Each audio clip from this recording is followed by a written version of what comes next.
Assalamualaikum warahmatullahi wabarakatuh. Pada kesempatan kali ini saya akan membahas mengenai tutorial pengisian ISPT PPh Badan bagian lampiran khusus, yaitu penghitungan kompensasi kerugian fiskal. Lalu untuk lampiran 4 yaitu penghasilan yang dikenakan PPh final dan yang tidak termasuk objek pajak dan SPT induk. Nah, yang pertama, terlebih dahulu kita ke lampiran khusus. Di sini ada perhitungan kompensasi kerugian fiskal. Nah, perlu diketahui bahwa kerugian fiskal yang dapat kita kompensasikan di sini adalah kerugian fiskal yang berasal dari kegiatan usaha dalam negeri. Lalu kita bisa tambahkan, nah di sini tuh kita bisa memakai kerugian fiskal dari tahun 2013 sampai dengan tahun 2017 karena normalnya kerugian fiskal dapat dikompensasikan sampai 5 tahun. Selanjutnya untuk sumber datanya, di sini ada SKP dan ada SPT. Nah, kita pakai SKP apabila sudah dapat surat ketetapan pajak. Cuma kalau misalnya belum, kita bisa pakai kerugian fiskal dari SPT. Lalu di sini ada rugi atau laba neto fiskal, kita isikan. Dan saya sudah menyiapkan juga datanya. Jadi saya akan mengisikan berdasarkan data ini. Nah, yang pertama itu 2013, itu adalah rugi SPT tahunan adalah sebesar 2.450.000.000. Lalu untuk 2014 itu laba SPT sebesar 2.510.000.000. Lalu untuk 2015 di sini rugi SKPLB adalah sebesar 1.200.000.000.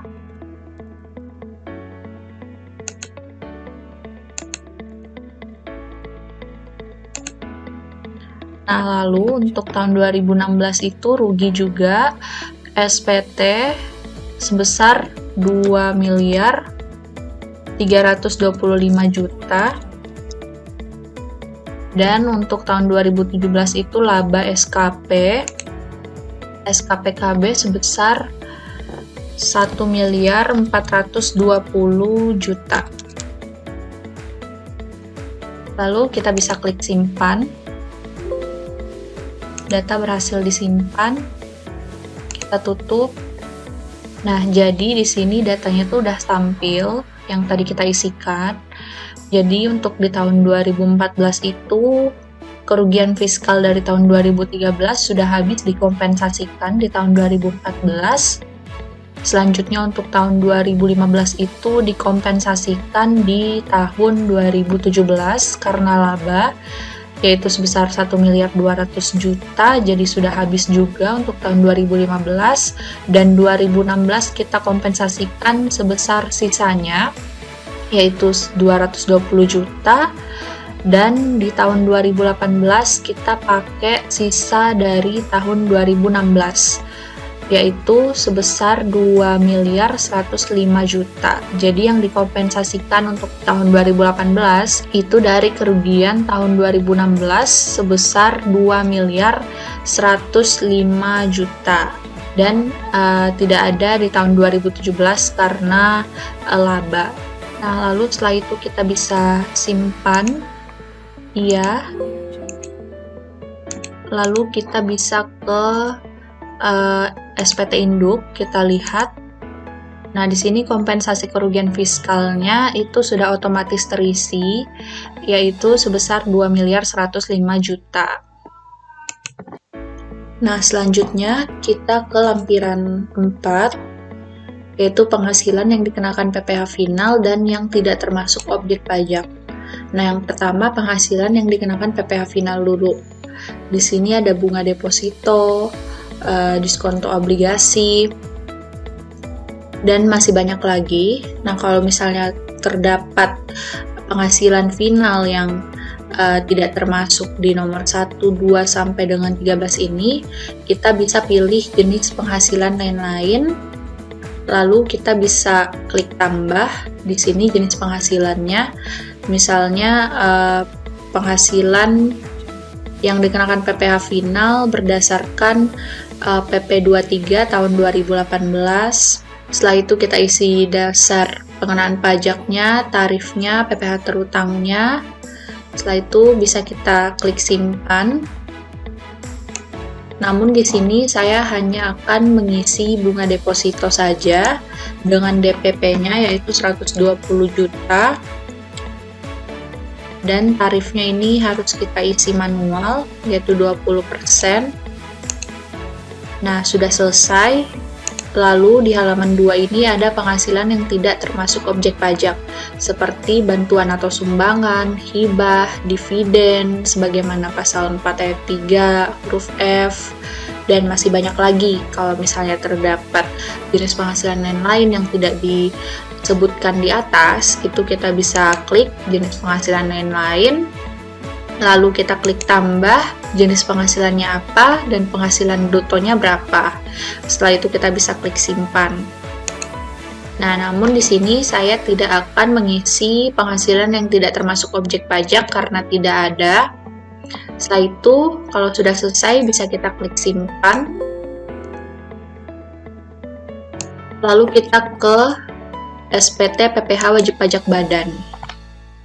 Nah, di sini yang pertama, apakah pembukuannya itu diaudit atau tidak diaudit?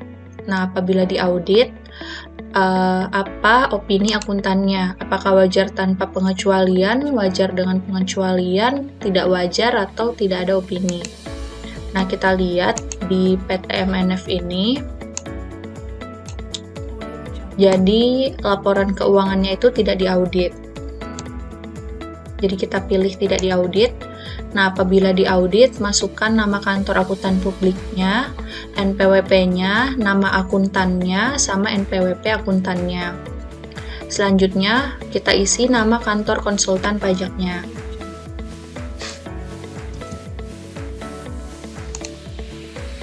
Lalu, NPWP kantor konsultan pajak.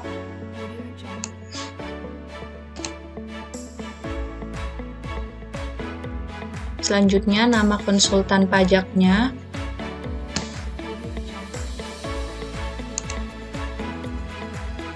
Dan NPWP konsultan pajaknya.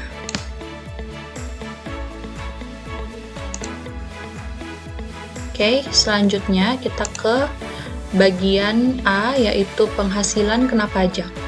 Nah, di sini penghasilan neto fiskalnya sudah otomatis terisi karena sebelumnya kita sudah mengisi lampiran 1.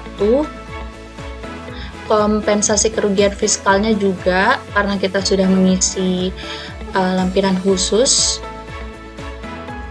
Dan penghasilan kena pajaknya ini udah otomatis mengurangi penghasilan neto fiskal dikurang kompensasi kerugian fiskal. Jadi, sebelum mengisi SPT Induk ini, jangan lupa untuk melengkapi lampiran-lampirannya dan lampiran khususnya.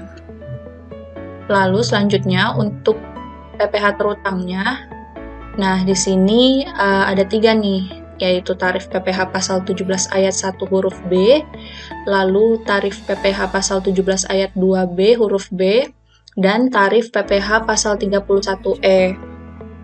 Nah, kalau tarif PPh pasal 17 ayat 1 huruf B, ini tuh yang tarifnya itu 25% dikali sama penghasilan kena pajaknya. Karena kita menggunakan tahun pajak 2018, jadi tarifnya masih 25%. Nah, sedangkan pasal 17 ayat 2B, ini itu yang diperuntukkan untuk wajib pajak badan dalam negeri, yang bentuknya perseroan terbuka yang minimal 40% dari jumlah keseluruhan saham yang disetornya itu diperdagangkan di BEI. Nah, jadi WP badan yang dimaksud di pasal 17 ayat 2B ini akan mendapatkan pengurangan tarif sebesar 5%. Jadi 25% dikurang 5%, baru dikali penghasilan kena pajaknya. Nah, sedangkan untuk tarif PPh pasal 31E ini adalah untuk wajib pajak badan dengan peredaran brutonya sampai dengan 50 miliar akan mendapatkan fasilitas berupa pengurangan tarif sebesar 50% dari tarif sebagaimana dimaksud pasal 17 ayat 1 dan 17 ayat 2. Nah, selanjutnya kita lihat di peredaran brutonya. Nah, di sini tuh peredaran bruto PT MNF ini adalah 46.617.989.000, yang mana PT MNF berhak untuk menggunakan tarif PPh pasal 31E.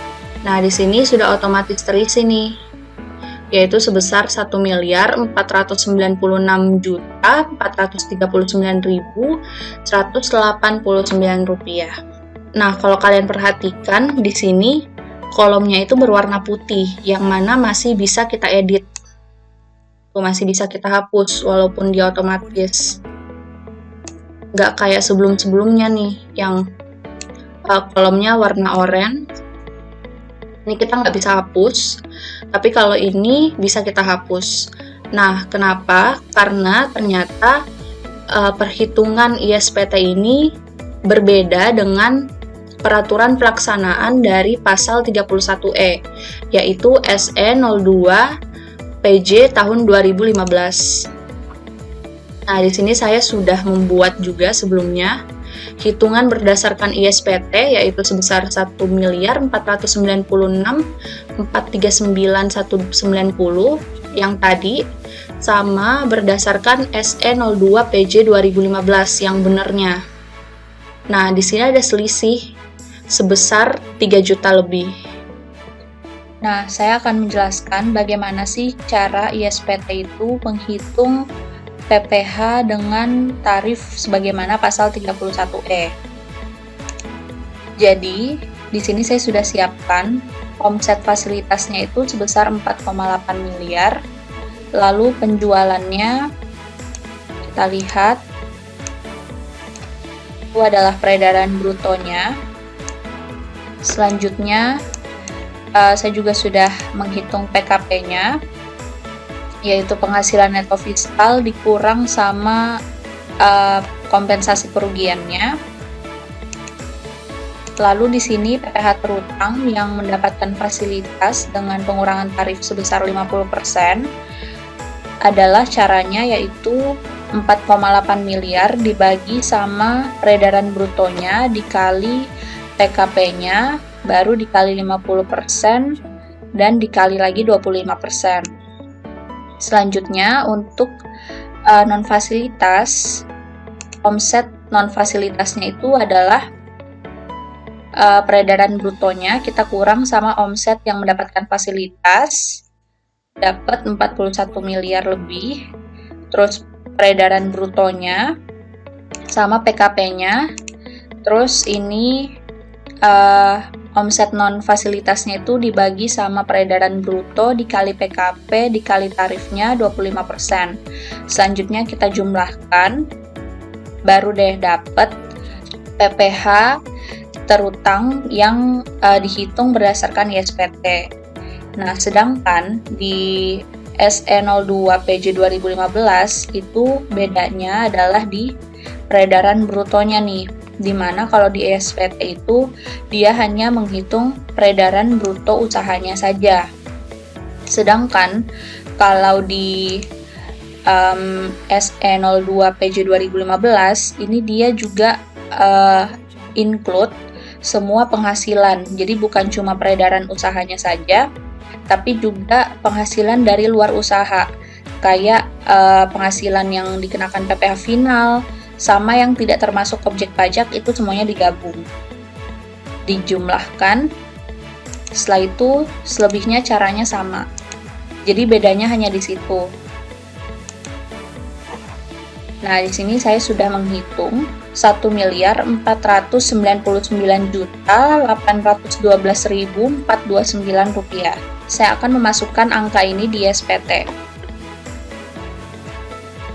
1.499.812.429. Nah, lalu selanjutnya untuk pengembalian atau pengurangan kredit pajak luar negeri atau PPh pasal 24 yang telah diperhitungkan tahun lalu. Jadi misalnya pada tahun ini kita mendapatkan pengembalian pajak yang sudah kita bayar di luar negeri, terus kita juga sudah mengkreditkannya di tahun lalu. Nah, kita masukkan di sini sebesar pengembalian pajaknya. Namun di sini data yang saya isikan tidak memperoleh pengembalian kredit pajak luar negeri, jadi bisa kita lewat saja. Nah, selanjutnya untuk kredit pajak, ini yang pertama PPh ditanggung pemerintah. Jadi kalau misalnya wajib pajaknya itu memperoleh fasilitas PPh ditanggung pemerintah atas penghasilan yang diterima dari pekerjaan yang dilakukan dalam rangka pelaksanaan proyek-proyek pemerintah dan dibiayai dengan dana hibah atau dana pinjaman luar negeri, maka kita bisa masukkan PPh ditanggung pemerintahnya itu di sini, tidak termasuk PPh yang bersifat final. Nah, lalu selanjutnya untuk kredit pajak dalam negeri, ini sudah otomatis terisi karena sebelumnya kita sudah mengisi lampiran 3. Lalu kredit pajak luar negeri juga sudah otomatis karena kita sudah mengisi lampiran khusus bagian kredit pajak luar negeri dan jumlahnya kredit pajak luar negeri ditambah kredit pajak dalam negeri dan hasilnya jumlah PPh yang terutang dikurangi sama PPh ditanggung pemerintah dikurangi sama kredit pajak dalam negeri dan luar negeri adalah PPh yang harus dibayar sendiri, yaitu sebesar 672.311.719. Lalu kita ke kredit pajak untuk PPh pasal 25 yang sudah dibayar. Di sini datanya itu untuk PPh 25 dari masa Januari sampai dengan Oktober itu totalnya adalah 168 juta. Kita masukkan. Lalu kita lihat lagi di masa November dan Desember itu wajib pajak dikenakan STP, yaitu sebesar pokok pajaknya 36 juta. Jadi kita masukkan hanya pokok pajaknya saja. Nah, sudah di sini hasilnya adalah PPh kurang bayar, yaitu sebesar 468.311.719. Nah, lalu selanjutnya PPh yang kurang dibayar pada angka 11A disetor tanggal.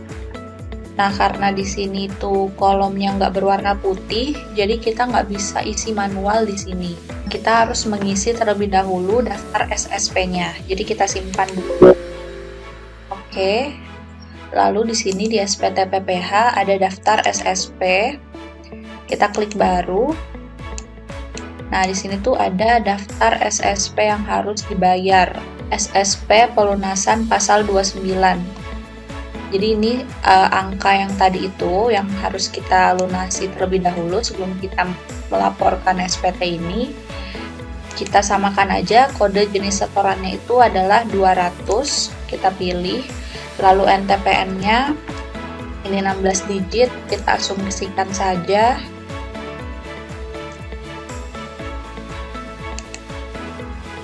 Lalu jumlah pembayarannya kita samakan, yaitu 468.311.719 dan tanggal setornya itu adalah paling lama sebelum kita melaporkan SPT ini. Jadi karena akhir pelaporan SPT PPh Badan itu akhir bulan 4 tahun berikutnya, kita harus menyetor PPh terutangnya itu sebelum akhir bulan 4.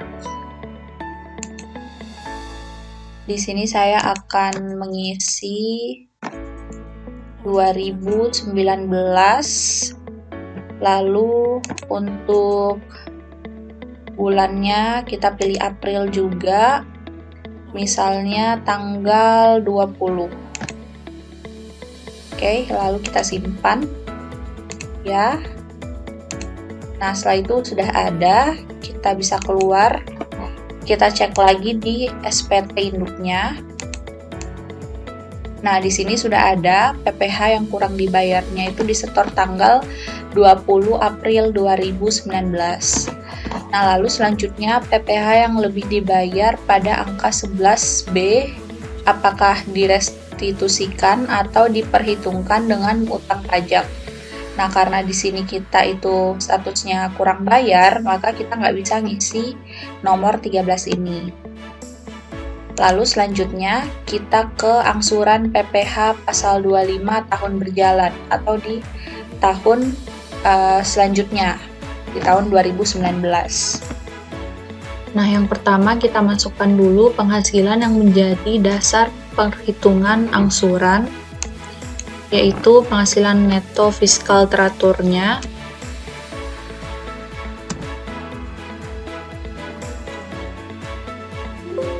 Nah, selanjutnya untuk kompensasi kerugiannya ini sudah otomatis terisi, yaitu 0, karena kita sebelumnya sudah mengisi lampiran khusus bagian perhitungan kompensasi kerugian fiskal.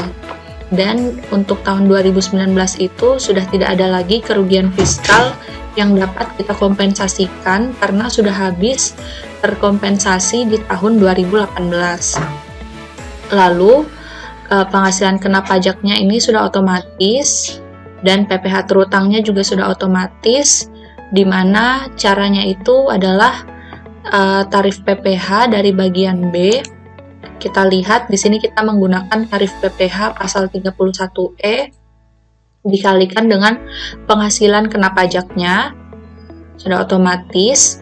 Lalu kita isikan kredit pajak tahun pajak yang lalu atas penghasilan yang termasuk dalam huruf 14A yang dipotong atau dipungut oleh pihak lain. Sehingga kredit pajak yang dimaksud di sini adalah kredit pajak yang tidak bersifat final. Kita lihat di bagian C. Di sini jumlahnya itu adalah 827.500.710.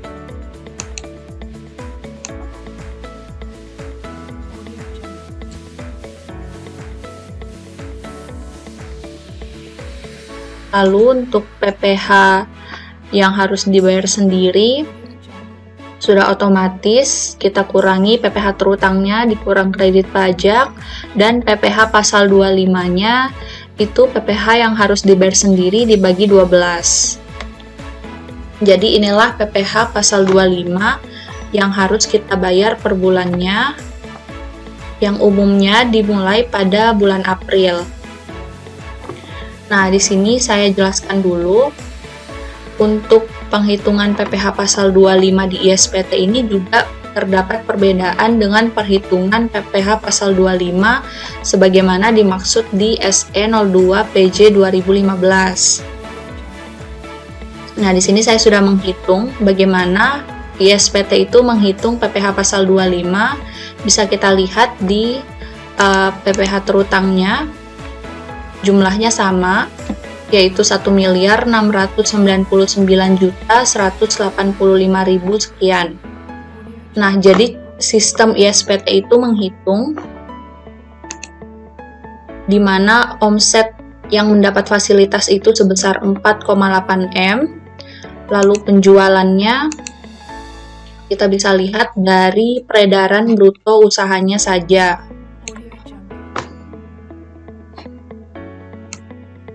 Lalu PKP-nya ini adalah penghasilan neto fiskal teratur dikurangin sama kompensasi, dan PPh terutangnya adalah omset yang mendapat fasilitas dibagi sama peredaran bruto usahanya dikali PKP dikali 25% dikali 50%. Sedangkan untuk omset yang non fasilitas atau yang tidak mendapat fasilitas itu adalah kita kurangi penjualannya atau peredaran bruto usahanya dikurangi sama 4,8 M Lalu caranya itu adalah omset non fasilitas dibagi sama peredaran bruto usahanya dikali PKP dikali 25%. Lalu di sini kita jumlahkan. Nah, dapat PPh terutangnya itu 1.699.105.026 rupiah. Nah, berbeda dengan ISPT di SE02 PJ 2015 ini, dia itu cara menghitungnya adalah bukan hanya dari peredaran usahanya saja, tetapi juga menambahkan penghasilan dari luar usaha. Jadi seperti ini, peredaran bruto usahanya ditambah sama penghasilan dari luar usaha, baik itu penghasilan final atau yang bukan objek pajak. Nah, sehingga terdapat selisih PPh terutang dari perhitungan ISPT sama perhitungan SE02 PJ 2015 itu sekitar 3 jutaan. Nah, jadi teman-teman, kita balik lagi ke ISPT. Nah, di sini PPh terutangnya itu kolomnya itu masih putih, jadi masih bisa kita edit dengan perhitungan kita berdasarkan SE02 PJ 2015. Ini adalah perhitungan yang benarnya.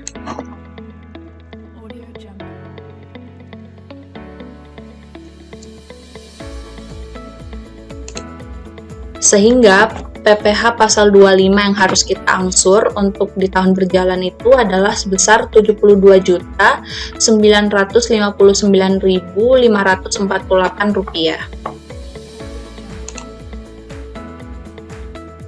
Nah, lalu selanjutnya untuk PPh final ini sudah otomatis terisi karena kita sebelumnya sudah mengisi lampiran 4 dan juga penghasilan yang tidak termasuk objek pajak di sini 0 karena kita tidak mempunyai penghasilan yang tidak termasuk objek pajak. Lalu selanjutnya adalah pernyataan transaksi dalam hubungan istimewa.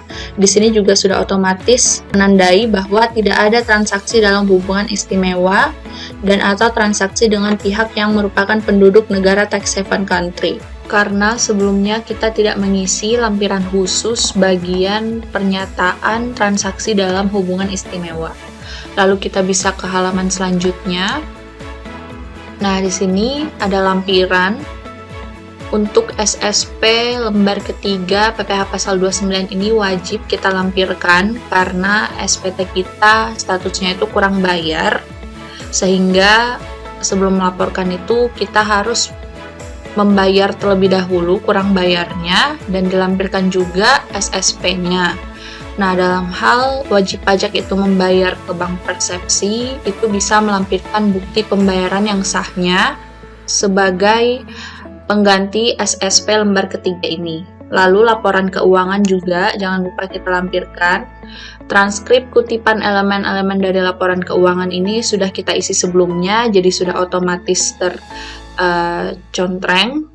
Lalu daftar penyusutan dan amortisasi fiskal juga sudah kita isi sebelumnya. Penghitungan kompensasi fiskal juga. Di sini kita tidak mempunyai fasilitas penanaman modal dan cabang perusahaan. Lalu kredit pajak luar negeri ini juga kita sudah mengisi sebelumnya. Nah, apabila dikuasakan, ini kita harus melampirkan surat kuasa khususnya. Atau misalnya kita juga mau melampirkan lampiran-lampiran lain selain yang disebutkan di atas, itu kita bisa lampirkan juga dengan cara kita checklist terlebih dahulu, baru kita isikan. Misalnya di sini saya mau mengisi daftar nominatif karena syarat untuk membebankan biaya promosi itu adalah apabila terdapat daftar nominatif. Atau kalau misalnya mau melampirkan lampiran-lampiran lain, kita bisa tambahkan juga seperti bukti pendukung dan sebagainya. Nah, lalu untuk penandatangan SPT di sini apakah wajib pajak atau kuasa?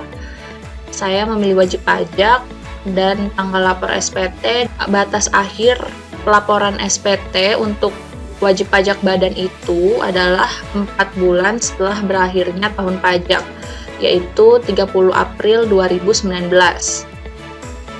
Misalnya, saya akan melaporkan SPT-nya itu tanggal 28 April 2019. Setelah itu kita bisa klik simpan. Nah, sekian video tutorial pengisian ISPT PPh Badan dari lampiran khusus, yaitu penghitungan kompensasi kerugian fiskal, lalu lampiran 4, dan SPT induk. Semoga bermanfaat. Mohon maaf apabila terdapat kesalahan. Terima kasih atas perhatiannya. Wassalamualaikum warahmatullahi wabarakatuh.